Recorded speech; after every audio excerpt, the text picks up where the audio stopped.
ويسر لي أمري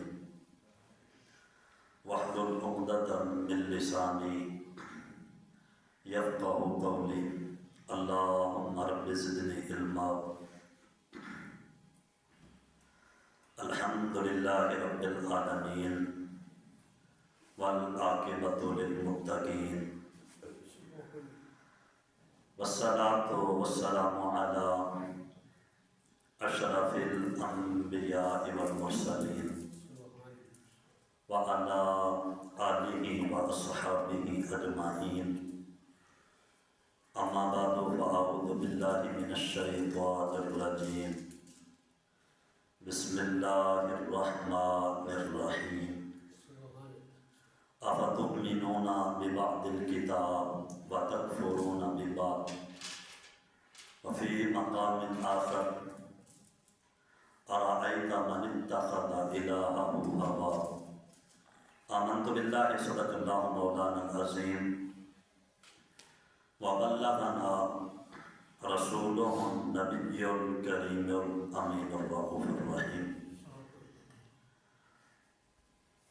قال الله تبارك وتعالى في شان حبيبه الكريم إن الله وملائكته يصلون على النبي يا أيها الذين آمنوا صلوا عليه وسلموا تسليما. اللهم صل على سيدنا ومولانا محمد وعلى آل أصحاب سيدنا ومولانا محمد وبارك وسلم وصل عليه. الصلاة والسلام عليك يا سيدي يا رسول الله وعلى آلك وأصحابك يا سيدي يا حبيب الله. الصلاة والسلام عليك يا سيدي يا رحمة للعالمين وعلى آلك وأصحابك يا خاتم النبيين. اللہ رب العزت جل جلالہ امن والہ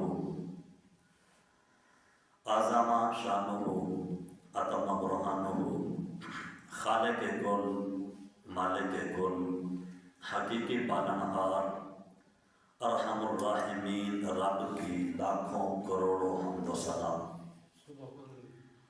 حضور سرور کائنات فخر موجودات بزم زینت کائنات تاجدار رسول فخر رسول حامی بے کساں سید سروران امام المرسلین خاتم النبیین احمد مجتبی جناب محمد مصطفیٰ صلی اللہ تعالی علیہ وآلہ وسلم کی ذات و برکات پر لاکھوں کروڑوں درود و سلام کے تحفے عقیدتوں محبتوں کے ساتھ پیش کرنے کے بعد کریم رب کی بارگاہ میں دعا ہے اللہ تبارک و تعالی سب مسلمانوں کو نماز جمعہ ادا کرنے کی توفیق عطا فرمائے.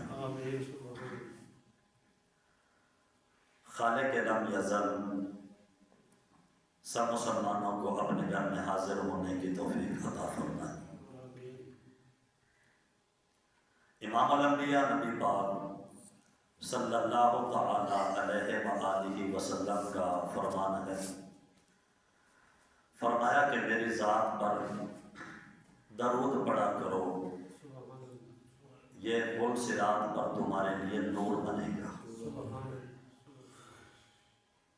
اور نبی پاک صلی اللہ علیہ وآلہ وسلم نے ارشاد فرمایا کہ جو بندہ جمعہ کے دن 80 مرتبہ میری ذات پہ درود پڑھے گا میرا رب اس کے 80 سال کے گناہوں کو معاف فرمائے گا. ہماری خوش قسمتی کہ ہم اس نبی کے امتی ہیں جو اللہ کا بھی محبوب ہے، ساری کائنات کا محبوب ہے، اور وہ اتنا عظمت برکت والا نبی ہے. فرمایا کہ میرا غلام میرے ذات پہ درود پڑھے تو اللہ پل صراط پر اس کو نور عطا فرمائے۔ اور فرمایا جمعے والے دن 80 مرتبہ اگر میرا غلام میرے ذات پہ درود پڑھے، 80 مرتبہ حضور کی ذات پہ درود پڑھنا کوئی وقت نہیں لگتا۔ جہاں ہم گھنٹوں گھنٹوں بیٹھ کر فضول باتیں کرتے ہیں بے تکی، کہ جن کے کرنے سے بندے کو گناہ ہوتا ہے، بے تکی باتیں، خواہ مخواہ ہنسنا، تو اس سے بہتر یہ ہے کہ بندہ جمعے والے دن، آج کے دن 5 یا 10 منٹ نکال کر اپنے نبی کی ذات پر ایک تسبیح یا کم از کم 80 مرتبہ حضور کی ذات پہ درود پڑھ لے تو اللہ 80 سال کے گناہوں کو معاف فرما دے۔ اللہ تبارک و تعالی ہمیں ان باتوں پہ عمل کرنے کی توفیق عطا فرمائے۔ اقبال نے کہا تھا کہ حبس نے کر دیا ٹکڑے ٹکڑے نوع انسان کو، حبس نے کر دیا ہے ٹکڑے ٹکڑے نوع انسان کو، اخوت کا بیاں ہو جا محبت کی زباں ہو جا، غبار آلودہ رنگ و نسب ہے بال و پر تیرے، تو اے مرغ حرم اڑنے سے پہلے پرفشاں ہو جا۔ اور اقبال نے کہا تھا کہ محبت کا جنوں باقی نہیں ہے، مسلمانوں میں خون باقی نہیں ہے، صفیں کج دل پریشان سجدہ بے ذوق کہ جذبے اندروں باقی نہیں ہے۔ فرمایا کہ اب جو اللہ رسول کے ساتھ مسلمانوں کی محبت کا وہ جنون تھا، وہ اب مسلمانوں کے اندر ختم ہو چکا ہے۔ اللہ رسول سے محبت کا جنون جو مسلمانوں کے اندر تھا وہ ختم ہو گیا۔ اللہ رسول کے نام کے اوپر مسلمانوں کے اندر جو خون جوش مارتا تھا، فرمایا کہ اب مسلمانوں کے اندر نہ تو وہ جنون رہا نہ وہ خون رہا۔ ان کی حالتیں کیا ہیں؟ صفیں کج، ان سے تو صفیں نہیں سیدھی ہوتی، ٹیڑھی صفیں، ان کی صفیں بھی ابھی تک سیدھی نہیں ہوئی، دل پریشان ہیں، اور یہ سجدہ کرتے ہیں تو ان کو لطف نہیں آتا۔ عبادت کی وہ لذت، سجدے کا وہ سرور، سجدے کا وہ نور اور سجدے کا وہ مزہ ان کو نصیب نہیں ہے۔ کیوں؟ اس لیے کہ ان کی نہ تو صفیں سیدھی اور دل جو ہے وہ محبت رسول سے خالی ہیں، اور ان کے اندر جو جذبہ تھا محبت رسول والا، ان کے اندر جو اللہ کی محبت کا جو جذبہ تھا، اسلام کی محبت کا جو جذبہ تھا، اقبال کہتا ہے کہ اب ان کے اندر وہ جذبہ نہیں رہا کہ جس کی وجہ سے ان کی عبادت بے ذوق ہو گئی، لذتیں نہیں ہیں عبادت میں، اور اللہ رسول کی وہ محبت بھی ختم ہو گئی، وہ جنون بھی نہیں ہے، وہ محبت بھی باقی نہیں رہی، وہ جذبہ بھی باقی نہیں رہا۔ تو جب یہ سب چیزیں باقی نہیں ہیں تو مسلمان پھر کہاں باقی ہیں؟ اَفَتُؤْمِنُونَ بِبَعْضِ الْكِتَابِ وَتَكْفُرُونَ بِبَعْضٍ، فرمایا کیا تم بعض کتاب پر ایمان لاتے ہو اور بعض کتاب کا انکار کرتے ہو؟ اللہ تبارک و تعالیٰ نے قرآن پاک میں حکم فرما دیا کہ ضُرِبَتْ عَلَيْهِمُ الذِّلَّةُ وَالْمَسْكَنَةُ وَبَاءُوا بِغَضَبٍ مِّنَ اللَّهِ۔ اللہ فرماتا ہے کہ یہودیوں پر جو میں نے لعنت کی ہے وہ اس وجہ سے کی ہے کہ ان کے کرتوت اچھے نہیں تھے، ان کے کام اچھے نہیں تھے، وہ کیا کرتے تھے کہ جس کی وجہ سے اللہ نے ان کے اوپر لعنت ڈالی؟ کون سا ان کا جرم تھا کہ جس کی وجہ سے اپنے زمانے میں سب سے جو افضل اور فضیلت والے لوگ، اللہ فرماتا ہے کہ یا بنی اسرائیل اذکروا نعمتی التی انعمت علیکم وانی فضلتکم علی العالمین۔ میرا رب فرماتا ہے کہ اے بنی اسرائیل یاد کرو میری نعمت کو جو میں نے تمہارے اوپر کی، فضلتکم علی العالمین۔ اللہ فرماتا ہے کہ میں نے تمہارے جہان میں، جہان والوں پر تمہیں فضیلت دی ہے۔ تو سوال یہ ہے کہ وہ لوگ کہ جن کے اوپر اللہ نے انعام کیا، وہ لوگ کہ جن کو میرے رب نے ان کے زمانے میں سب سے زیادہ فضیلت دی، ان کا جرم کیا تھا، قصور کیا تھا، کون سا ایسا گناہ کیا تھا کہ جس کی وجہ سے میرے رب نے قیامت تک ان کے اوپر لعنت ڈال دی؟ کون سا ان کا جرم تھا؟ کیا انہوں نے کیا تھا کہ جس کی وجہ سے قیامت تک ان کے اوپر لعنت ڈالی گئی؟ ہم مسلمانوں کو بھی سوچنا چاہیے کہ کہیں ہم تو اس جرم میں ملوث نہیں، کیا ہم نے تو وہی کام نہیں شروع کر دیا کہ جن کی وجہ سے رب کی ناراضگی ہوتی ہے، جس کی وجہ سے رب اپنی رحمت سے محروم کر دیتا ہے؟ فرمایا افتؤمنون ببعض الکتاب وتکفرون ببعض، ان کا جرم یہ تھا کہ کتاب کا جو حصہ ان کو اچھا لگتا تھا اس کو مان لیتے تھے، اور جو کتاب کا حصہ ان کو اچھا نہیں لگتا تھا اس کا انکار کر دیتے تھے۔ اور امام الانبیاء نبی پاک صلی اللہ علیہ وآلہ وسلم نے ارشاد فرمایا کہ تم میں سے کوئی بندہ بھی اس وقت تک مومن نہیں ہو سکتا جب تک اس کی اپنی خواہشات شریعت کے مطابق ڈال نہ جائیں۔ ایمان تب کامل ہوتا ہے کہ جب بندہ اپنی خواہشات کو چھوڑ کر رسول اللہ کی شریعت کو پہلے رکھے۔ ایمان تب مکمل ہوتا ہے کہ بندہ جب اپنے مفادات کو چھوڑ کر اللہ کے حکم کو مانے۔ ایمان تب مکمل ہوتا ہے کہ جب بندہ اپنا ذوقی مطالبات کو چھوڑ کر رسول اللہ صلی اللہ علیہ وآلہ وسلم کے احکام کو تسلیم کر لے تو اللہ کامل ایمان نصیب فرما دیتا ہے۔ تو یہ وہ ان کا جرم تھا کہ جس کی وجہ سے ان فضیلت والے لوگوں کے اوپر لعنت ڈال دی گئی، اس لیے کہ انہوں نے اللہ کی کتاب کا مذاق بنایا ہوا تھا۔ جو چیز پسند آتی تھی مان لیتے تھے، اور جو چیز پسند نہیں تھی انکار کر دیتے تھے۔ تو رب ذوالجلال خالق کائنات مالک کائنات نے لعنت ڈال دی۔ اور ہماری صورتحال اب مسلمانوں کی کیا ہے؟ ہماری بھی وہی صورت ہے۔ اور حدیث پاک ہے، میرے حبیب پاک صلی اللہ علیہ وآلہ وسلم نے ارشاد فرمایا قیامت تب تک قائم نہیں ہوگی جب تک کہ تم بھی پہلے لوگوں کی طرح نہ چلو۔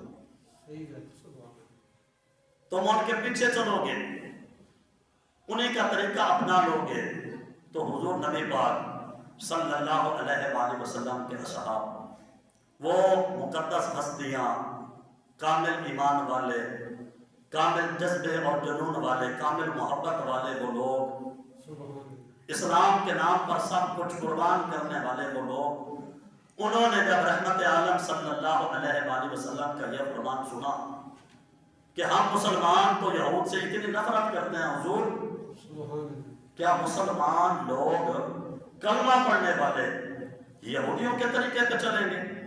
میرے حبیب نے فرمایا کہ ہاں یہ انہی لوگوں کے طریقے کے پیچھے چل پڑیں گے۔ نتیجہ کیا نکلے گا؟ نتیجہ بالکل واضح ہے۔ فرمایا اللہ نے ان یہودیوں کے اوپر بھی لعنت ڈالی ہے، اور جو ان کے طریقے پہ چلے گا ان کے اوپر بھی لعنت کرے گا۔ تو فرمایا افتؤمنون ببعض الکتاب وتکفرون ببعض، تم بعض کتاب کو مانتے ہو، بعض کا انکار کر دیتے ہو۔ تو بندہ ایمان والا تب تک نہیں ہو سکتا جب تک کہ اس کی خواہش شریعت کے مطابق نہ ہو جائے۔ اب مثال کے طور پر بندے کو پیسے سے بڑی محبت ہوتی ہے، محنت کرتا ہے، سنبھال کے رکھتا ہے، کماتا ہے، اس کے لیے اپنا آرام قربان کرتا ہے، وقت دیتا ہے، اور پھر بہت محنت کرنے کے بعد، وقت دینے کے بعد وہ پیسہ کما لیتا ہے، پھر اس کو اس کی پیسے کے ساتھ محبت ہوتی ہے، اس کے ساتھ محبت ہوتی ہے، اس کی حفاظت کرتا ہے۔ فرمایا کہ اب اس کا امتحان ہے، اب اس ایمان والے کا امتحان ہے کہ جس پیسے کے ساتھ یہ محبت کرتا ہے، سال کے بعد رب فرماتا ہے کہ زکوٰۃ ادا کر۔ سال کے بعد حکم ہوتا ہے کہ بندے جو تو نے کمایا ہے اللہ کے فضل سے، اللہ نے جو تجھے یہ پیسہ دیا ہے، مال دولت دیا ہے، سال کے بعد آزمائش آئی، امتحان آیا، اللہ فرماتا ہے زکات ادا کر۔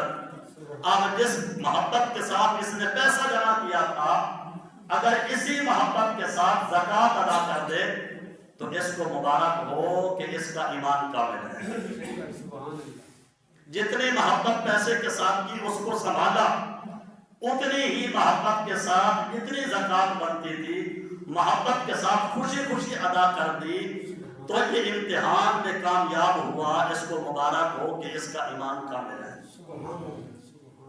اور اگر ادھر ادھر کی باتیں کرنے لگا، اس کو یہ اللہ کا حکم دکھنے لگا، پسند نہ آیا اللہ کا حکم یہ، اور اس کا دل جو ہے وہ گھبرا گیا، ہاتھ اس نے مٹھی جو ہے وہ بند کر دی کہ نہیں، میں نے بڑی محنت سے کمایا تھا، میں کیوں دوں؟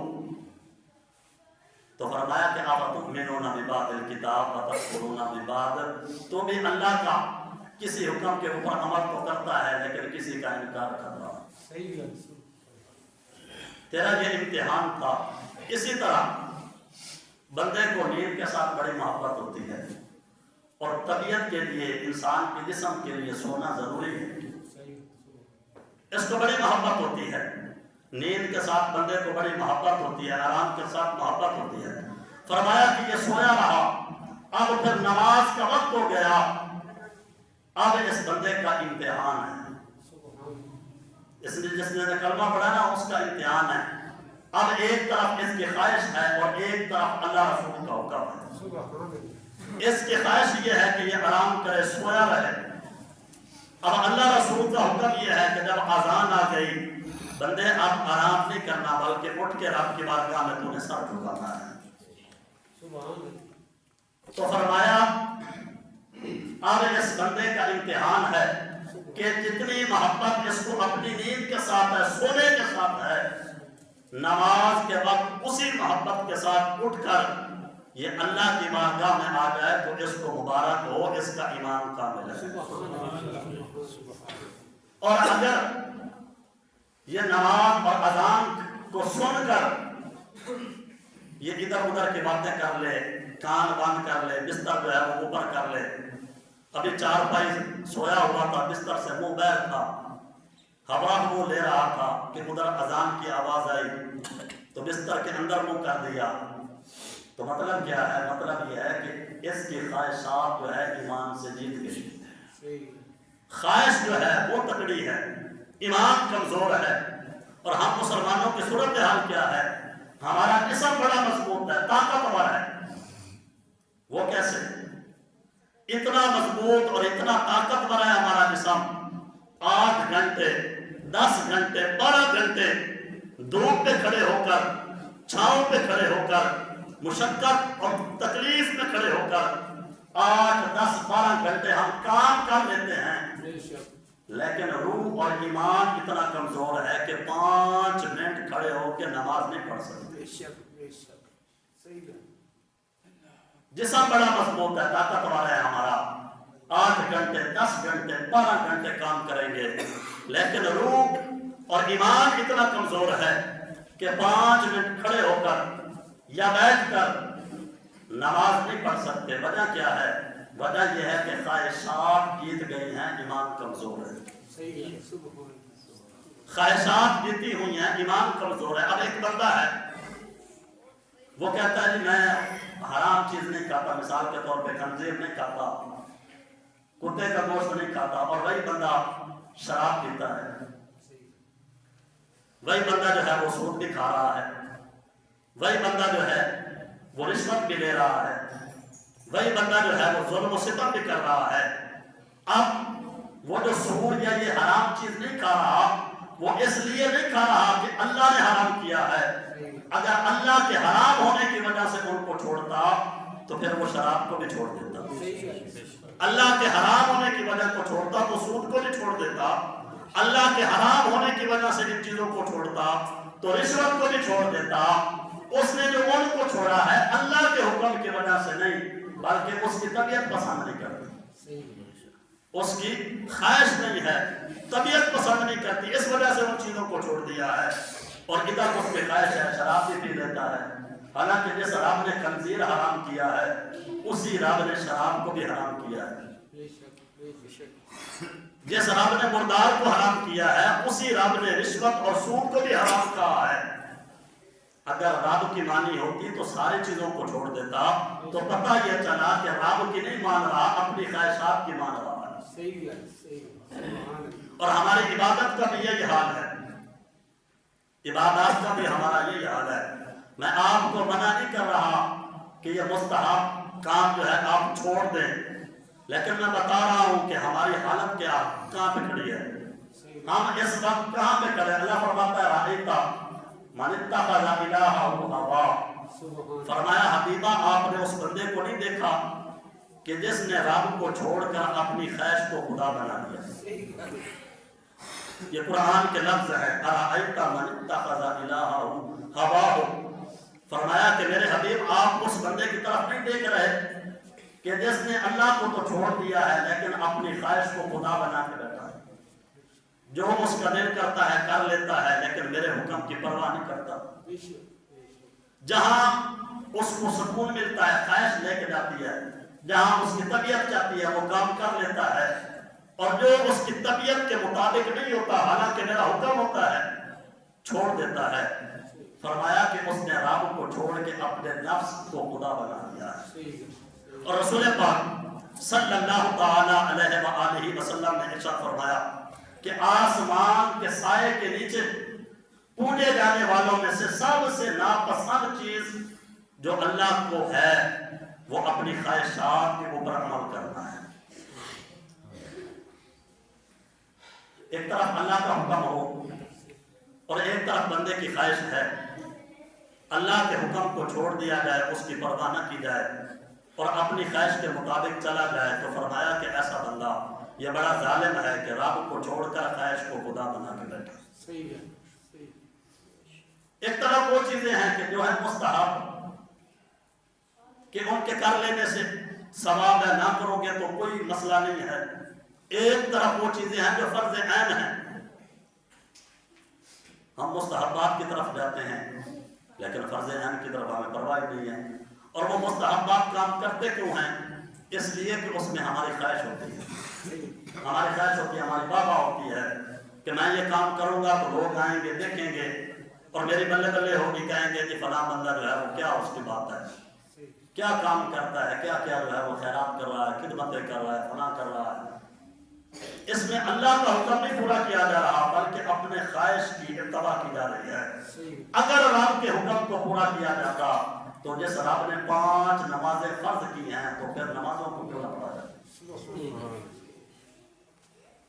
اس لیے تو فرمایا مصطفیٰ جان رحمت صلی اللہ علیہ وآلہ وسلم، آپ کو حضور کی سنت کے ساتھ بڑی محبت تھی، بڑا پیار تھا میرے مصطفیٰ کریم علیہ السلام و تسلیم کے ساتھ کو، حضور کی ہر سنت کے اوپر عمل کرتے تھے۔ آپ کو جب پتہ چل جاتا نا کہ یہ حضور کی سنت ہے، ہر چیز کو چھوڑ دیتے تھے، مصطفیٰ کی سنت کو سینے سے لگا۔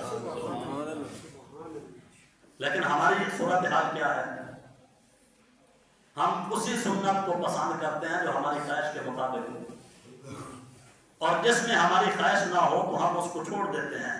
تو مطلب کیا ہے کہ ہمیں سنت سے پیار نہیں ہے، ہمیں اپنی خواہشات سے پیار ہے، ہمیں اپنی طبیعت سے پیار ہے۔ جو چیز ہماری طبیعت پسند کرے گی ہم نے اس کو مان لیا، اور جس چیز کو طبیعت نے جو ہے وہ چھوڑ دیا تو چھوڑ دیا۔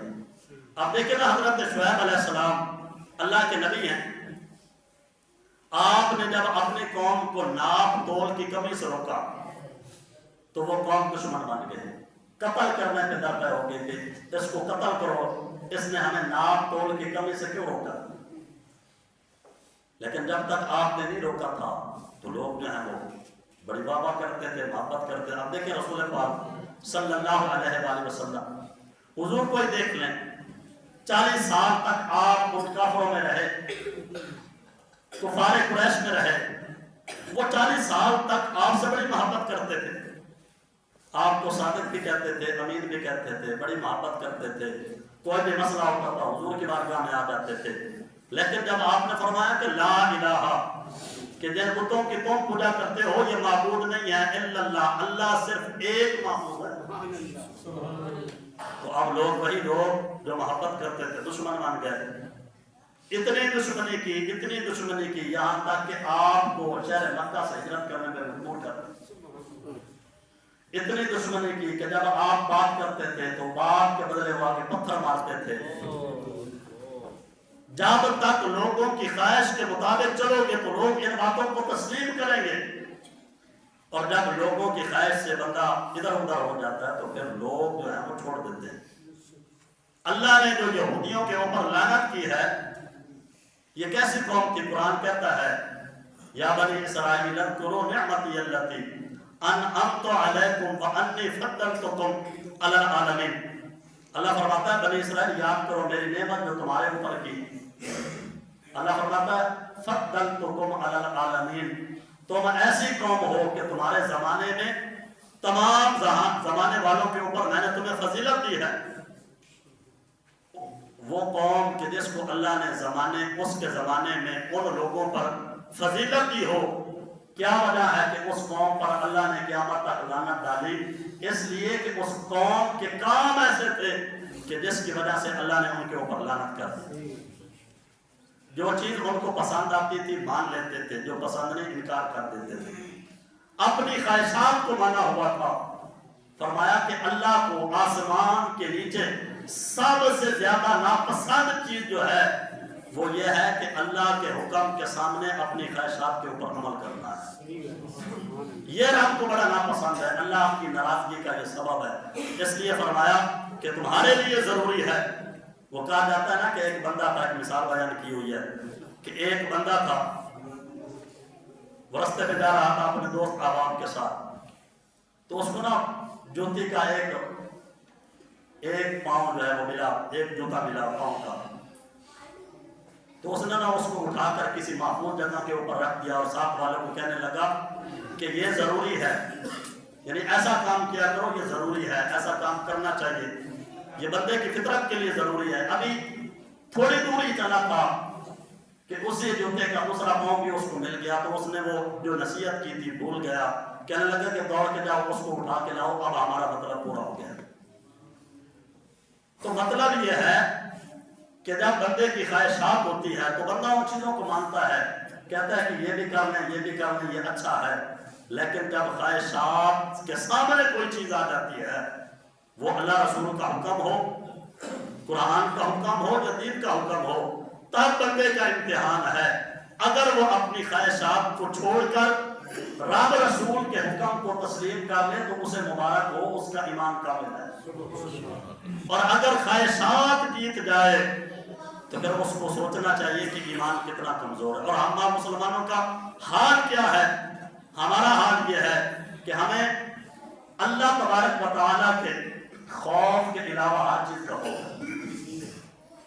ہم مسلمانوں کا اب اس موجودہ دور میں حال یہ ہے، ہمیں صرف اللہ کا ڈر نہیں ہے، باقی ہر چیز کا ڈر ہے. اور ہمیں اس دور میں اپنی موت، قبر و آخرت کے علاوہ باقی ہر چیز کی فکر ہے. جس سے پوچھیں گے وہ بتائے گا جی میری فلاں بھی فکر ہے، اولاد کی بھی فکر ہے، اپنی بھی فکر ہے، نوکری کی بھی فکر ہے، گھر بار کی بھی فکر ہے. لیکن کسی کی زبان کے اوپر یہ جملہ نہیں آئے گا کہ مجھے اپنی موت، قبر اور آخرت کی فکر ہے. یہ ہماری صورتحال یہ ہے کہ اللہ تبارک و تعالیٰ ہمیں کامل ایمان نصیب فرمائے، ایمان کی لذت نصیب فرمائے. اور جب بندے کو ایمان کی لذت نصیب ہو جاتی ہے تو پھر اس وقت جب تک بندہ اللہ کی بارگاہ میں سر نہیں جھکاتا طبیعت میں سکون ملتا ہی نہیں. کیا وجہ ہے کہ پیدا ہوئے اب کوئی جو ہے وہ بڑھاپے کے عالم میں ہے، کوئی جوانی کے عالم میں ہے. جب سے پیدا ہوئے ہم نے سنا ہے کہ اللہ کی بارگاہ میں سر جھکاؤ، اللہ کی بارگاہ میں سر جھکاؤ، نمازیں پڑھو، یہ فرض ہیں، قرآن کی تلاوت کرو، قرآن تمہارے لیے کتاب ہدایت ہے، دین اسلام کے اوپر چلو تب عزت ملے گی. لیکن وجہ کیا ہے کہ جب سے پیدا ہوا تب سے ہمیں بعض نصیحت کی جا رہی ہے، سنتے آ رہے ہیں لیکن نماز پڑھنے کے لیے تیار نہیں. کیا وجہ ہے کہ جب سے ہم نے سنا ہے کہ قرآن کتاب ہدایت ہے لیکن قرآن کو پڑھنے کے لیے تیار نہیں. ہم نے سنا ہے کہ اسلام میں عزت ہے، لیکن اسلام کے دامن کو مضبوطی کے ساتھ تھامنے کے لیے تیار نہیں۔ اس کی وجہ کیا ہے؟ اس کی وجہ یہ ہے کہ ایمان کامل نہیں، خواہشات نے ہمارے ایمان کو کمزور کر دیا ہے۔ اگر ایمان بندے کا کامل ہو تو بندہ تو بغیر رب کی بارگاہ میں سجدہ کیے رہ نہیں سکتا، کتاب ہدایت کے علاوہ بندہ چل ہی نہیں سکتا، اور اسلام کے دامن کے علاوہ کسی دامن کو پکڑ ہی نہیں سکتا۔ اللہ ہمیں کامل ایمان نصیب فرمائے۔ اعلان سماعت فرما لیں۔ 13 فروری بروز جمعرات بعد از نماز عشاء ایک عظیم الشان محفل میلاد مصطفیٰ صلی اللہ تعالی علیہ وآلہ وسلم، جناب عبدالحمید صاحب ان کے بیٹے کی شادی کی جو مہندی کی رات ہوگی، اس میں یہ محفل پاک سجائی جائے گی، جس میں خصوصی خطاب مفتی فضل احمد چشتی صاحب کے چھوٹے بھائی مفتی سعد الدین چشتی لاہور والے فرمائیں گے۔ تمام حضرات اس بابرکت محفل پاک میں شرکت